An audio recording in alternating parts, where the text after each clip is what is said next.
한양의 한낮, 종로는 사람으로 끓었습니다. 양반의 향냄새, 장사꾼의 집 냄새, 노비의 땀 냄새가 한 골목에서 뒤섞이던 그 순간, 갑자기 배가 뒤틀리듯 급해진다면 당신은 어디로 가야 했을까요? 조선의 수도 한양에는 길거리 공중화장실이 없었습니다. 그런데도 모두가 길 한복판에서 무너져 내린 건 아니었습니다. 왜일까요? 오늘 이야기의 끝에서 당신은 성벽 아래에 숨겨진 가장 더러운 비밀과 그 더러움이 돈이 되던 순간들 보게 됩니다. 이런 숨겨진 생활사를 계속 듣고 싶다면 지금 구독을 눌러주세요. 해가 머리 위에 박힌 듯한 오후, 종로의 바닥은 뜨거웠고 사람들의 발은 더 빨라졌습니다. 누군가는 과거를 보러 관청 쪽으로 향했고 누군가는 장터로 술을 사러 달려갔습니다. 그 사이에서 급한 사람은 땀보다 더 차가운 공포를 느꼈습니다. 참는다는 건 단지 불편함이 아니라 체면과 생존의 문제였으니까요. 한양에서는 체면이 곧 목숨처럼 무겁게 굴러다녔습니다.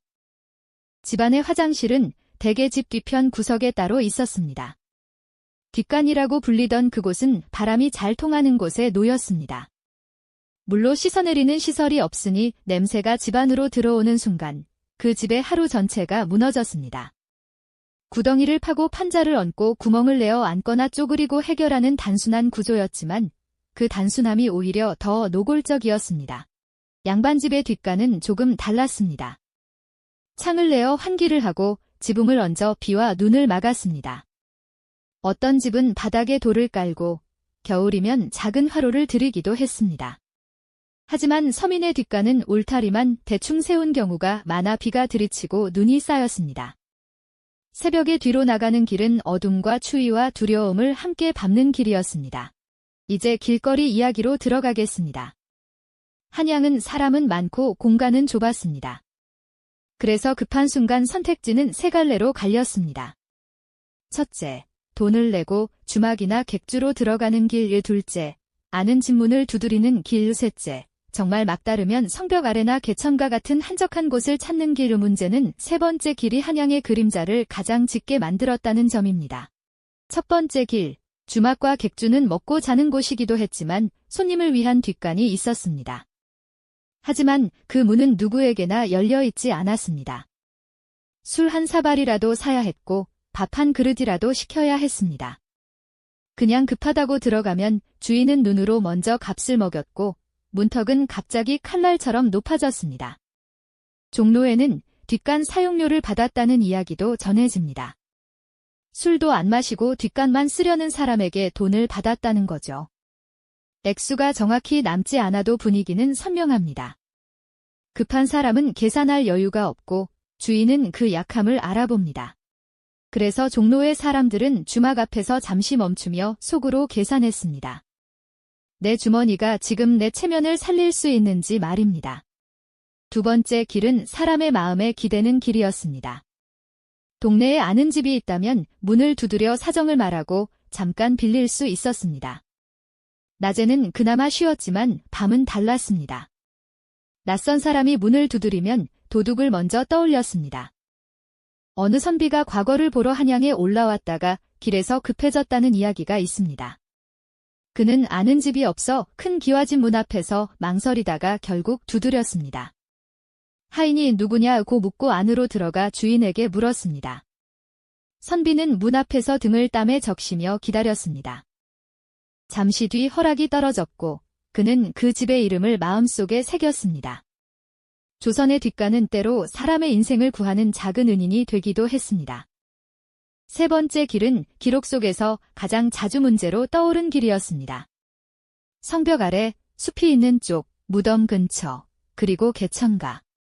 사람들은 들키지 않으려 그늘을 찾았지만 그곳은 점점 더 많은 사람이 몰리는 장소가 되었습니다. 냄새는 쌓이고 파리는 늘고 여름이면 공기가 끈적해졌습니다. 그런데 더 무서운 것은 그 더러움이 밤이 되면 사라지기도 했다는 점입니다. 누가 가져갔을까요? 성벽 아래가 특히 유명해진 데에는 이유가 있었습니다. 사람들이 한두 번 몰래 다녀간 곳은 금세 길이 생기고 발자국이 굳어 습관이 됩니다. 한양의 성벽 아래에는 낮에도 그늘이 드리웠고 바람이 덜 통해 냄새가 오래 붙었습니다.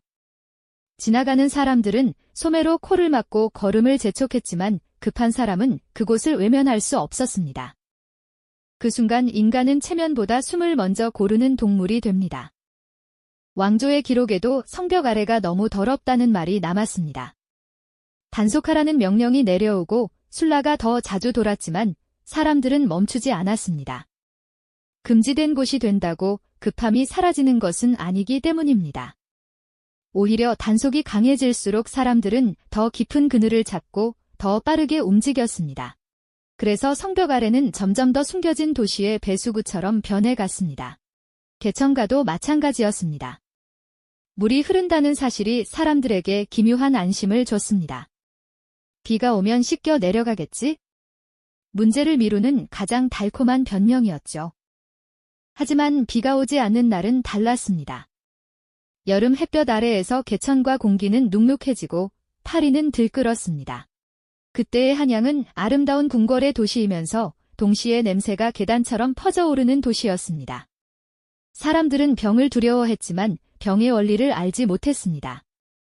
배가 아프면 찬바람 탓을 했고 열이 나면 악한 기운 탓을 했습니다. 그러나 더러움이 쌓인 곳에서는 몸이 먼저 반응했습니다. 아이들이 먼저 쓰러지고 노인이 먼저 약해졌습니다. 한양의 여름은 웃음이 많지만 동시에 숨겨진 공포도 많았습니다. 보이지 않는 불편과 보이지 않는 병이 함께 떠다녔습니다. 조정은 여러 번 벌을 강화했습니다. 길거리에서 이를 본 자에게 벌금을 먹이고 때로는 태형으로 겁을 주었습니다. 하지만 그 벌은 근본을 건드리지 못했습니다. 길에 화장실이 없는데 사람에게 참으라고만 하면 결국 사람은 도망갈 곳을 찾습니다. 벌은 사람의 손을 묶지 못하고 마음만 더 조급하게 만들었습니다. 대신 어떤 신하는 공공시설을 만들자고 말했습니다. 하지만 반대는 즉시 튀어나왔습니다. 돈이 든다는 말이 먼저였고 관리가 어렵다는 말이 뒤를 이었습니다. 그리고 마지막으로 가장 현실적인 질문이 남았습니다. 누가 치울 것인가? 이 질문 앞에서 모두가 잠시 입을 다물었습니다. 조선은 위계가 뚜렷한 사회였지만 더러움을 마주하는 순간만큼은 모두가 같은 표정이 되었습니다. 결국 공중 화장실은 만들어지지 않았습니다. 조정은 문제를 민간에 넘겼습니다. 주막과 객주가 손님을 위해 뒷간을 두고 필요한 사람은 돈을 내고 이용하라는 방식. 이렇게 생존의 순간이 거래가 되었습니다. 급한 사람에게 동전은 문이었습니다. 열리기도 하고 닫히기도 하는 문. 그 문이 닫힌 사람들은 다시 성벽 아래로 향했습니다. 그런데 여기서 이야기가 더 이상해집니다. 조선 사람들은 인분을 단순한 더러움으로만 보지 않았습니다. 밭을 살리는 힘으로 보았습니다. 걸음이라고 불렀죠. 집마다 뒷간 아래에 모인 것은 곧 걸음이었고 걸음은 곡식으로 변했습니다. 그래서 어떤 사람들은 남의 집 뒷간에서 몰래 인분을 가져가기도 했습니다. 도둑질인데도 그 도둑질이 생계를 살리기도 했습니다. 그러면 길거리와 성벽 아래에 쌓인 흔적은 어떻게 되었을까요? 그냥 방치되면 한양이 무너질 만큼 심각해졌을 텐데 기록을 보면 밤사이에 줄어들곤 했습니다. 누군가가 가져갔다는 뜻입니다. 새벽이 되면 성벽 아래에는 발자국이 남았고 개천가에는 비어있는 흔적이 남았습니다. 도시가 잠든 시간에 다른 도시가 깨어나 움직인 것입니다. 그 새벽에 움직이던 사람들은 대개 가난했습니다. 밭이 없거나 걸음을 살 돈이 없는 사람들이었습니다. 그들은 아직 어둠이 걷히기 전 자루와 통을 들고 성벽과 개천가를 돌았습니다. 냄새가 진한 곳이 그들의 돈자리였습니다. 한양에는 그 일을 전문으로 하는 사람들까지 생겼습니다. 통을 들고 다니며 인분을 수거하던 사람들. 그들은 단순히 더러운 일을 하는 사람이 아니라 한양의 숨은 순환을 굴리는 사람들이었습니다. 누군가는 그들을 멸시했고 누군가는 몰래 고마워했습니다. 낮에는 코를 막고 지나가면서도 밤이 되면 그들이 없으면 더러움이 도시를 삼킬 것임을 모두 알고 있었습니다. 그들은 새벽에 움직였습니다. 사람들의 시선이 약한 시간에 일을 해야 했기 때문입니다. 골목마다 문이 닫혀 있고 등불이 듬성듬성 켜진 길을 걸어다니며 통을 내려놓고 값을 흥정했습니다. 집주인은 더러움을 멀리하고 싶어 했고 수거꾼은 그것을 돈으로 바꿨습니다. 거래는 빠르게 끝났습니다. 오래 붙잡고 있을수록 냄새가 대화의 주인공이 되기 때문입니다. 수거꾼이 모은 것은 다시 농민에게 팔렸습니다. 밭을 가진 사람에게 거름은 곡식의 시작이었습니다. 이 과정은 도시와 시골을 잇는 보이지 않는 길이었습니다. 사람들은 쌀이 어디서 오는지는 말하곤 했지만 거름이 어디서 오는지는 말하지 않았습니다. 그 말하지 않는 부분이 조선의 생활사를 가장 적나라하게 드러냅니다. 더러움은 숨겨졌지만 사라지지는 않았습니다. 이쯤에서 한양과 지방을 나눠봐야 합니다. 지방은 한양보다 나았습니다. 사람 수가 적고 숲과들이 가까워 급하면 피할 공간이 있었기 때문입니다. 하지만 지방에도 한양처럼 혼잡해지는 순간이 있었습니다. 장날이었습니다. 5일장이 서는 날이면 평소 조용하던 읍내가 갑자기 숨이 막힐 만큼 차올랐습니다. 사람이 몰리면 먹고 마시는 사람이 늘고 급해지는 사람도 늘었습니다. 주막과 객주가 붐비고 장터 뒤편 숲과 개천가가 사람들의 발로 다져졌습니다. 장이 끝난 뒤 그곳에 남는 흔적은 누구나 알지만 누구도 말하고 싶지 않은 흔적이었습니다. 여기서 가장 불편한 질문으로 들어가겠습니다. 여자들은 어떻게 했을까요? 조선은 남녀 구분이 엄격했고 특히 양반과 여성의 바깥 활동은 제한되었습니다. 외출할 때 얼굴을 가리거나 가마를 타기도 했습니다. 그런 여성에게 길거리의 급한 순간은 단순한 난처함이 아니라 공포였습니다. 주막 뒷가는 남자가 많아 들어가기 어렵고 아는 집을 찾는 것도 쉽지 않았습니다. 그래서 많은 여성이 외출 자체를 줄였습니다. 꼭 나가야 할 때는 미리 집에서 해결하고 나왔습니다. 어떤 이는 길에서 급해질까 봐 물도 거의 마시지 않았다고 합니다. 그 불편은 말로 끝나지 않습니다. 몸은 탈이 나고 마음은 더 조여옵니다. 조선의 체면은 여성에게 더 무거웠고 그 무게는 급한 순간에 더 잔인해졌습니다. 서민 여성은 상대적으로 더 밖에 나올 수밖에 없었습니다. 물을 길어오고 장을 보고 밭일을 도와야 했습니다. 그러다 급해지면 숲이나 개천가 같은 한적한 곳을 찾았지만 위험은 늘 곁에 있었습니다. 누군가 볼 수 있다는 두려움은 물론이고 낯선 사람이 나타나면 더 큰 공포가 생겼습니다. 그 공포는 부끄러움이 아니라 몸을 지키려는 본능이었습니다. 그래서 여성들은 서로 같이 다니며 한 명이 해결하는 동안 다른 한 명이 주변을 살피기도 했습니다. 지혜이자 슬픔이었습니다. 밤이 되면 한양은 또 다른 도시가 됩니다. 낮에는 사람의 소리가 모든 것을 덮지만 밤에는 작은 소리 하나가 크게 들립니다. 그리고 조선에는 통행금지가 있었습니다. 밤이 깊어지면 종이 울리고 성문이 닫혔습니다. 그 시간부터 새벽까지 거리를 돌아다니면 술라에게 붙잡힐 수 있었습니다. 그런데 몸은 법을 기다려주지 않습니다. 급해지는 순간이 오면 사람은 법과 공포 사이에서 선택해야 했습니다. 그래서 대부분은 집안에서 해결하려 했습니다.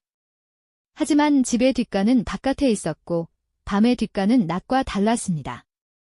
등불을 들고 어둠 속으로 나가야 했고 바람이 문틈으로 들어오면 누군가 뒤에서 따라오는 듯한 느낌이 들었습니다. 조선에는 뒷간에 귀신이 나온다는 이야기가 많았습니다. 밤의 뒷간이 무서운 이유는 미신 때문만이 아니었습니다. 바닥이 젖어 미끄럽고 어둠 속에서 발을 헛디디면 크게 다칠 수 있었습니다. 겨울이면 얼음이 생기고 손이 곱아 문고리를 잡는 것도 힘들었습니다. 그래서 집 안으로 들어온 물건이 있습니다. 요강입니다. 방 안에 두고 쓰는 그릇. 뚜껑이 있어 냄새를 어느 정도 막았고 아침이 되면 비웠습니다. 양반가에서는 요강을 관리하는 하인이 따로 있는 경우도 있었습니다. 새벽에 하인이 조용히 들어와 가져가 비우고 씻고 향을 피워 냄새를 눌렀습니다. 그 집의 평온은 하인의 손으로 유지되었습니다. 가난한 집은 달랐습니다. 요강이 있어도 관리가 쉽지 않았습니다. 아침에 비우는 것이 고역이고 물이 부족하면 더 힘들었습니다. 그래서 어떤 집은 가까운 곳에 버리기도 했습니다. 개천이나 밭으로 흘러갔습니다. 이것은 악이라기보다 생활의 필요였습니다. 하루를 버티는 사람에게 위생은 늘 뒤로 밀렸고 그 뒤로 밀린 것들이 결국 도시의 냄새가 되었습니다. 이쯤에서 한양을 걷는 한 사람을 상상해 봅시다. 새벽에 장을 보러 나선 장사꾼입니다. 그는 종로에서 사람을 만나야 하고 손님 앞에서 체면을 지켜야 합니다. 그런데 배가 뒤틀리기 시작합니다. 주막에 들어가자니 돈이 아깝고 아는 집은 멀고 밤은 통행금지가 두렵습니다. 결국 그는 성벽 아래를 떠올립니다. 그 순간 그의 머릿속에서 한양의 지도가 바뀝니다. 도시의 지도에는 길과 다리가 있지만 급한 사람의 지도에는 다른 표시가 생깁니다. 그늘이 짙은 곳, 담장이 긴 곳, 사람이 덜 다니는 개천의 구비. 조선의 한양은 그런 표시들로 이어진 또 하나의 길을 갖고 있었습니다. 그리고 그 길을 가장 잘 아는 사람들은 아이러니컬하게도 가장 가난한 사람들이었습니다. 그들은 냄새를 피해 달아나는 사람이 아니라 냄새를 따라 움직이는 사람이었기 때문입니다. 새벽에 수거꾼들은 성벽 아래에 먼저 도착했습니다. 아직 어둠이 남아있을 때 그곳을 돌아야 가장 많이 모을 수 있습니다. 그들이 자루를 여는 순간 손가락에 묻는 것은 더러움이지만 머릿속에 떠오르는 것은 오늘의 밥값입니다. 그들은 빠르게 움직였고 오래 머물지 않았습니다. 해가 올라오기 전에 흔적을 줄여야 했기 때문입니다. 그들의 뒤를 따라 또 다른 사람이 나타나기도 했습니다. 밭이 있는 사람인데 거름을 직접 구하러 나온 경우입니다. 그는 수거꾼에게서 사는 것이 마음에 걸려 직접 모으려 했습니다. 하지만 그 순간 그는 다른 현실을 봅니다.